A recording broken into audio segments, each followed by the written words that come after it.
Good evening to you. I'm Sarah Seidner in New York, in for Abby Phillip. Let's get right to what America is talking about.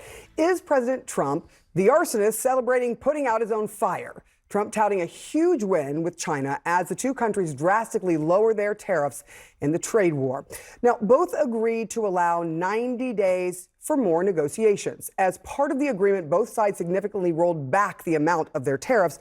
Global investors and U.S. markets responded favorably today, but is it really a win if the crisis was made by Trump himself? Even by the White House's own standards, they appear to have fallen short. This was Caroline Levitt on Friday. He is not going to unilaterally bring down tariffs on China. We need to see concessions from them as well. And again, that's part of the reason that Secretary Bessent is going to talk to his Chinese counterparts this weekend to start those discussions in person. So, what exactly were those concessions? Chinese tariffs on U.S. goods, which were in response to Trump's tariff announcement, are the same as they were on April 3rd. And for a president who said he was going to be tough on China, his posture is softening. We're not looking to hurt China. China was being hurt very badly. They were closing up factories. They were having a lot of unrest. And they were very happy to be able to do something with us.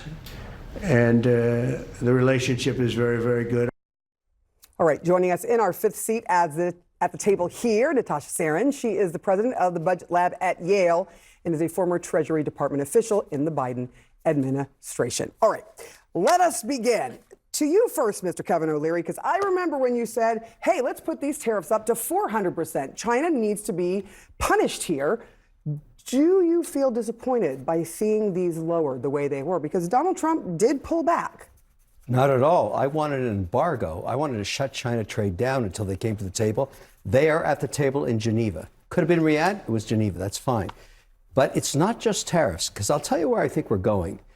I'm looking at this saying, all right, it's a 10 and 10 reciprocal right now with a 20% bump on the whole fentanyl thing. That could come off any time when the Chinese stop shipping fentanyl here, and they know that, and they're working on that. But it's not just the tariffs.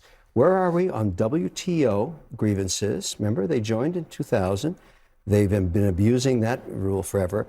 I'm an investor. I love China. I want to do business there, but I want a level playing field. That means I need IP protection, access to their courts to settle grievances, and I want to shut them down here raising capital if they won't abide by GAAP rules on the NASDAQ and the New York Stock Exchange. And from what I understand out of Geneva, and this is all rumors and innuendos, all of those are on the table. So Bessett's doing a hell of a good job here. I give him 100 out of 100, but we're not finished yet. And by the way, if you want the index of the market, we have recovered everything since April 3rd and then some.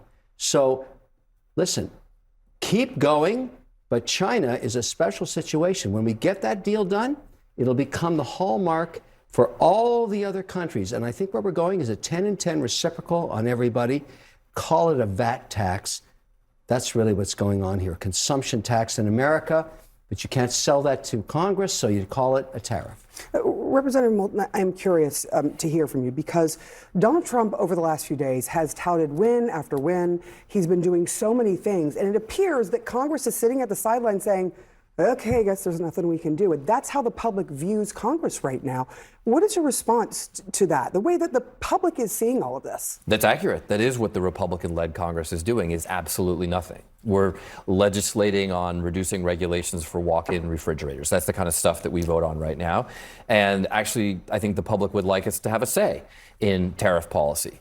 I mean, I don't think that Trump gets a lot of credit for cleaning up his own mess. You know, my 4-year-old gets credit if she cleans up her own mess, but the president, not so much. What are we actually getting here? Donald Trump is weak on China, is the bottom line. He's weak on China. He's been weak on China for a long time. And look, I've got no quibble with the Chinese people, but the Chinese Communist Party, yeah, like I don't like it when they're stealing our ideas and our businesses. I don't like it when they're trying to start a war over Taiwan. I don't like it when they disappear people who disagree with the regime, although maybe that's where Trump finds some companionship with Xi Jinping the same way he has a bromance with Vladimir Putin. Scott, you want to jump in? I see you.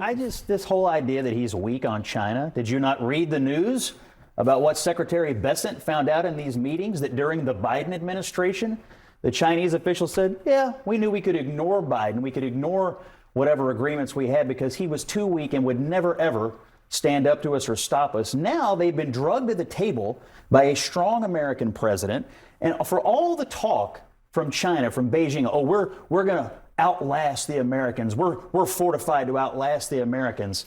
A few days into this, they're in Switzerland, cutting the beginnings of a deal that's going to be good for the United States, admitting some of the things that they have to admit in order to get a more balanced situation with us. This is a total win for the president, and it's a total win for the rock star Scott Bessent, who goes overseas and pulls an amazing rabbit out of a hat. But do not forget, they told him we ignored Biden because he was so weak and we could afford to do it. You know you're losing when you have to bring Joe Biden into the narrative. I didn't say it. The Chinese did. No, they are losing. I agree with you. The Chinese are bring losing. It up. The reality they brought it up. No, the reality is when you have to make your point, they brought it up. Refer it back to Joe Biden. It's not me. It's what them. is happening is not working in your favor. Nah. I'll actually want, because you're the expert on this, but I'll say what I have to say after. All right. I want to quickly ask you just a question about this, because normally if Donald Trump would have started with, we're going to put a 30% tariff on China, the markets would likely have freaked out. Cataclysmic. Correct? But now their response is, oh, this is way better than the 145 and the back and forth, and we're not sure exactly what's going to happen, but it looks like things are moving. What do you make of this? So let's just start with some numbers about where we are today relative to where we were on Friday. So today we have effective tariff rates in this country. The budget lab at Yale that I ran the numbers of 17% inclusive of this deal. When President Trump took office in January, effective tariff rates were 2.5%. Kevin's right. These are consumption taxes. They're going to be borne by low and middle income people who are going to see prices increase by on average $2,800 price increases for a family as a result of these tariffs that are in place. And 30% tariffs on China are lower than 145%, but they are still extremely, extremely high. And they are high on literally everything that the American people buy. So I think that if this is the framework for how we expect these trade deals to go going forward, I think we're in a place where things aren't actually going that well from the perspective of a trade war that we've launched. Though I want to agree with Scott, I think we actually have to give Secretary Bessent a fair bit of credit because he understood that we were in a position that was fundamentally untenable, and he started the process of trying to retreat. But it's a mistake to say that the administration has gotten anything from that retreat. I mean, a lot of what you said, Kevin, you said rumors and innuendo. I haven't heard anything about IP or anything about access to courts as a result of this deal. I also remember being at this table and saying we have to stick it to China because they're our greatest national security threat. And I don't see how this deal actually plays into our favor in protecting our country anymore. The bottom line is that the tariffs were rolled out. They should have been rolled out better. This is not the first pause. The reason why it's pausing is because the headlines were not working in Donald Trump's favor. We have reporting from inside White House staff saying this to reporters at our own network, that he did not like the reporting, was afraid of no food on shelves, and people didn't like just being able to buy $2 if they wanted to buy 10, and so he needed to do something. So call it a win if you want, but the cost of living for Americans is still going to go up. Don't take my word for it. Don't take Mr. Wonderful's word for it. Take the market's word for it today. They know it's a win. They know we're in a better position. They know we're in a better position. It only had to do that, and it only rebounded because for the last, so many days since April 2nd, it's been in total instability because of We're ahead Donald of where Trump. we were. We're ahead of where we were on April 2nd. Actually in a worse, the market is in a worse place today. That chart is very helpful. The market is in a worse place today than it was on Inauguration Day. So the market, so you're going to pick a date. Where were we on April positively. 2nd? And what was it Scott, year over when year? the market responds positively, it's always when the administration moves away from the Trump administration's focus on protectionism. That's exactly when the market reacts positively, and that's what we expect. What you're not liking is you don't like watching sausage being made, because this administration does something that none other has. Make it all open, make it all transparent. There's going to be volatility, which, by the way, has ended up being an incredible buying opportunity. Just when you're in the guts and concerned about how bad it's going to get, had you bought the market at the dip, you've had a phenomenal year. The point is, you can't just look at it by the hour. You've got to wait for the outcome. Now, Trump is unusual, and look, what I've learned is don't look at the noise. My goodness, you can't deal with Trump's noise. Look at the signal. What's he trying to do? Reset world order on trade. VAT taxes work in almost every economy on earth. between 7 and 14%, including all the European countries and Canada. And this is a consumption tax that we can't put through here a popular basis at all. It's coming in the form of tariffs, and I think it's going to. Hold on, let me get Congressman Moulton in here, because I do want to talk to you about the numbers you just heard from the Yale Budget Lab.